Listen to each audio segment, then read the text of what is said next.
Hello, this is Yehna. And this is Jessie. We are so excited to be back with another episode. We wrestled through many different questions and we wanted to invite you and elaborate more on the question of how are we supposed to live, laugh, love in these conditions? I know it's kind of silly, but we'll unpack that more. And so welcome and join us at At the the table. table. I love how you did that little question. We were like, how should we ask this question? I know. We didn't want to intimidate you guys with like, what is our calling? But let's But get into this basically, episode. Basically, that's what it is. So what is our calling? What are we supposed to do with our lives? Having another existential crisis here. But we are very inspired by Yana's church, New Beginnings, and the recent sermon. And Yana immediately sent it to me and she's like, we got to talk about this. Like, we got to think, like, you need to listen to this first of all. And this will give us an idea of what we're talking about. And I was immediately like, okay, I listened to it twice. We've got through like just so three many, episodes three planned out. episodes planned out just from this sermon because it's, oh my gosh, there's so much meat to this. So true. But we're kind of narrowing it to talking more about our occupation versus our vocation in our life. And Hmm. it's kind of fitting because of this grad season. It's May, spring is here, season, like new beginnings are coming.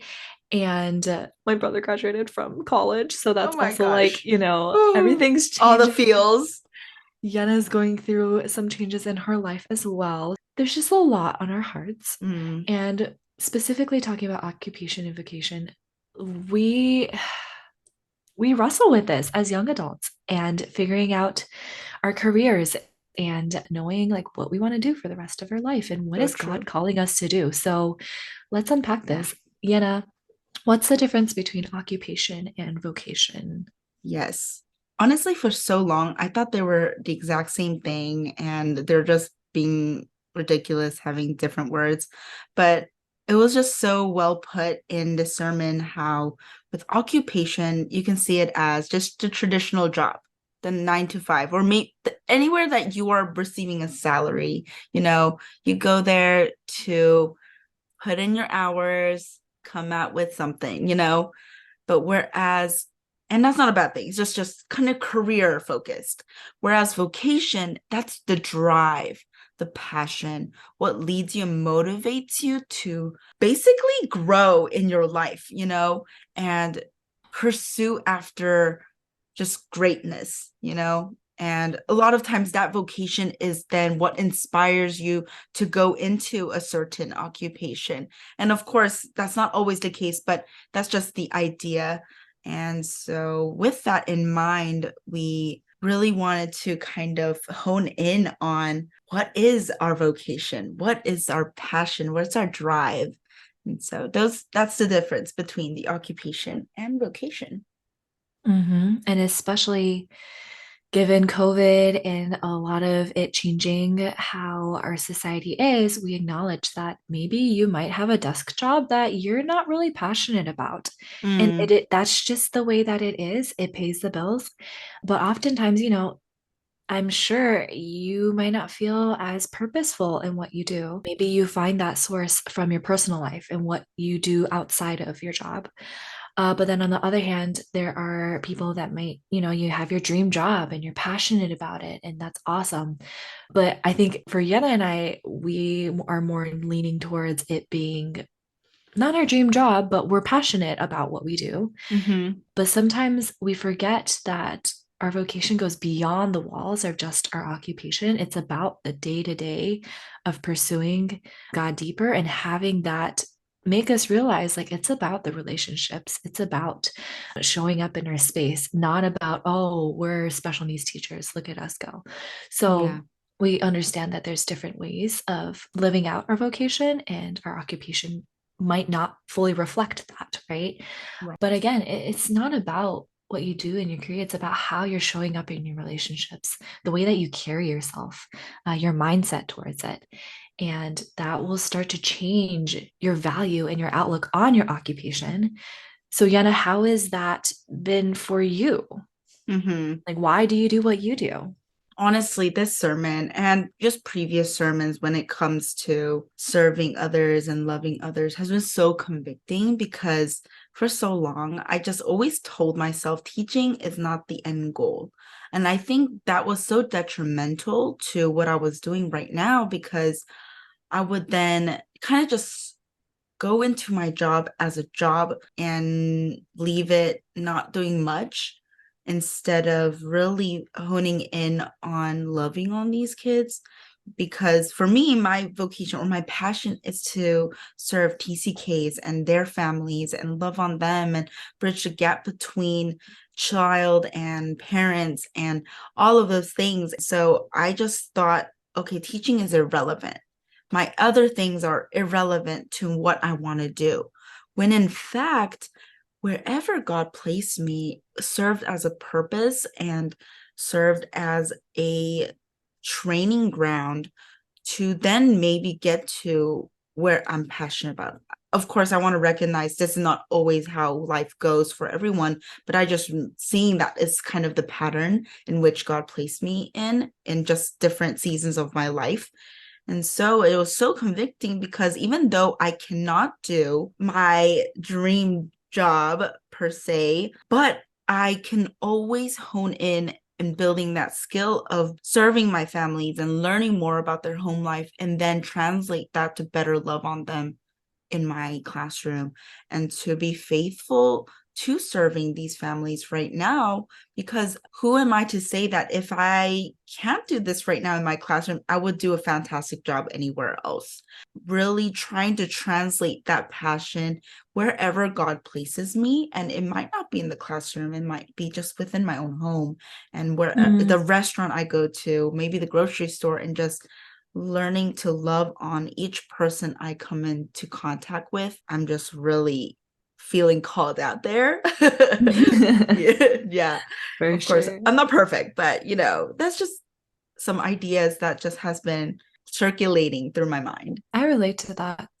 I feel like for me, I'm in the middle of like, okay, I don't feel completely purposeless with Mm-hmm. a 9 to 5 job, but at the same time, I don't feel this burning passion. Like I know this is my forever career. And so I'm kind of stuck in the middle where I'm like, yeah, I do feel purposeful, but I know that this isn't like I'm not fully living out what I really want to do through my occupation. Right. And I realize the reason why I'm doing what I'm doing is because I love that connection piece. I love giving belonging in a safe place for people.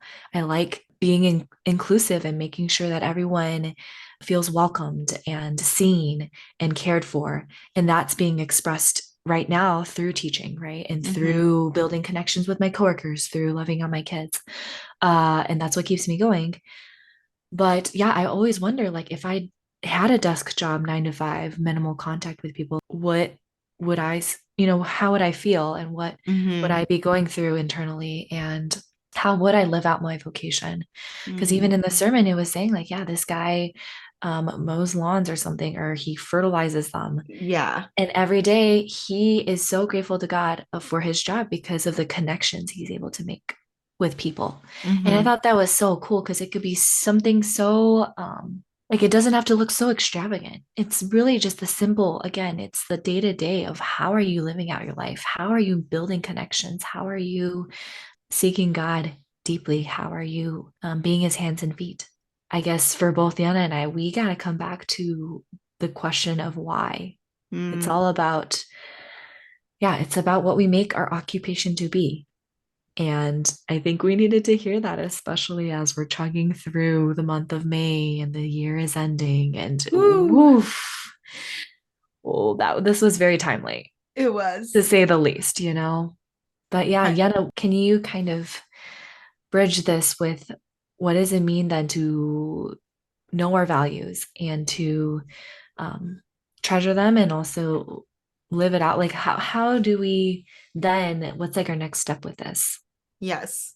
So, just a disclaimer, and this is kind of more in light of people who might have know what they want to do, kind of their passion, and but they're kind of in a space where that's not lived out. Not quite Jessie and I's position, but a similar. I think a lot of times we think we need to have the perfect occupation to be then live out our vocation. But I Mm. think something that our pastor was just shedding light to is that it's not always this part really stung. It was like, it probably isn't your career. That's the problem. It's really where your heart is in Mm. that space. And I remember sitting there thinking, does he read my journal? Does he like listen to my prayers? It was so stab in the heart because I was really in that place. I'm like, God, I can't do what I want to do because, or what you call me to do because I'm teaching right now. None of these Right. kids are TCKs. Like, what am I supposed to do? And it was really just God whispering in my ear. He's like, but they're still my children. Mm-hmm. And thinking, oh my goodness. Anyway, but all that to say is just in the midst of where you're placed, it's searching not just in your occupation, but even where you go in your just day-to-day living, the grocery store, restaurant, or maybe your recreation, your gym. Maybe you're part of a Zumba class. I don't know. Just in those spaces, how are you translating that passion? Maybe, for example, our pastor gave an example about this guy who just lived, just worked a regular 9 to 5, kind of a desk job, but then, or I think he was a lawyer, but he had this like burning desire to serve fathers who were struggling through their marriage, and he would check up on them and invite them to his house, and they would do barbecue, and they would just simply talk about how to be a better husband. And it, even though maybe that was not his ministry, he was not part of this organization for fathers, he was just in a regular office job, but he sought out how to best deliver the love of God through his passion and sticking to that and not being hindered by it. So I think this is just kind of God's way of saying, guys, I gave you creativity and art, a complex brain to think about different ways to better serve and love your your neighbor. So use that. Mm. Don't just think someone you need to find a perfect job that was cookie cutter for you. No, we are complex human beings. We're able to create and mold different ideas into our mind. And so I think this is just really a calling to, or a, what do you call that? A announcement or a public announcement to say, guys, this is your time to shine in your creative spaces. And so, Mm. how can you do that? Maybe you love making coffee. And so, every day you decide, I'm gonna bring my coffee machine, bring your little espresso machine, and you make coffee for people and you create a space to love on them and to serve warm coffee in the morning so that they feel less cranky. There are just so many different things you could do to bring about your passion, and it doesn't really always have to be a perfect career. Yes, Mm. sometimes that passion, as you grow into it, may lead you to a new job, and that's amazing. Honestly, wish that was me. I um, wanted to be that barista. Speaking into existence for me, basically.